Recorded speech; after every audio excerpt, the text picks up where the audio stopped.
mereka itu gitu kan, banyak ya pertanyaan kayak gitu. Nah, kalau di compare dengan aliran-alirannya dituduh sesat tadi itu gimana, Guru? Saya tuh tidak menyerang Ba'alawi. Saya tuh menyerang oknum Ba'alawi. Jadi maksudnya kalau ada dari kan Ba'alawi itu klan ya. Kalau misalkan saya menyerang mereka ya berarti saya tuh rasis. Tapi saya tidak pernah menyerang Ibu Najwa Shihab misalkan, tidak pernah menyerang Habib Ja'far. Saya nggak pernah serang mereka. Yang namanya Asegaf yang jadi pengacara itu saya nggak berani serang mereka. Saya itu menyerang pihak-pihak yang menyalahgunakan silsilah nasab mereka dan mengklaim bahwa mereka itu memiliki otoritas ilahiyah. Yaitu yang saya serang. Dan serangan itu bukan hanya saya ajukan kepada Ba'alawi. Saya serang orang-orang NU, orang-orang Wahabi dengan cara yang sama. Barusan saya bikin video itu juga saya menyerang dalam tanda kutip orang-orang Wahabi kalau Wahabi yang dimaksud itu menggunakan otoritasnya untuk menghakimi pihak lain. Nah, Habib yang terakhir saya serang itu sebenarnya adalah Habib Rizik. Kenapa saya menyerang Habib Rizik? Kenapa Habib Rizik itu beliau adalah pelopor dari perpecahan di NU. Betul tidak? NU tuh nggak pernah pecah sejak ada Pak Habib Rizik. Banser sama FPI itu dua-duanya NU berantem gontok-gontokan, berdarah-darah, ada yang meninggal konon katanya, itu tuh sejak Pak Habib Rizik.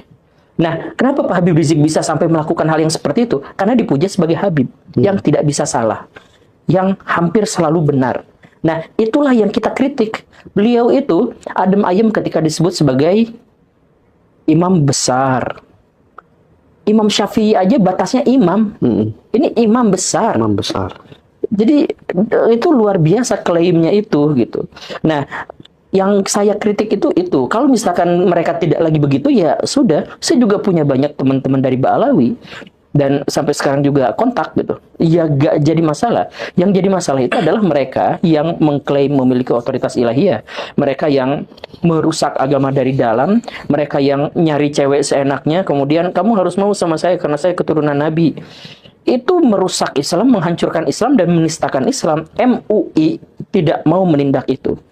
PBNU tidak mau menindak itu. Karena apa?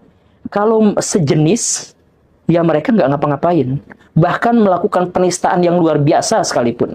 Jadi kalau misalkan gini, Akang ngaku Muslim, sok ngaku Muslim, kemudian sebut bahwa Tuhan saya adalah Panji Gumilang, Akang bisa dituntut penistaan agama. Tapi ketika Habib melakukan itu, tidak pernah ada tindakan. Oh iya. Rasul saya misalnya gitu ya. Ya, Habib itu kan ngaku pas ditanya man robuka, siapa Tuhanmu? Dia jawab Habib Abdullah apa gitu. Dia jawab begitu. Dengan tegas. Jadi itu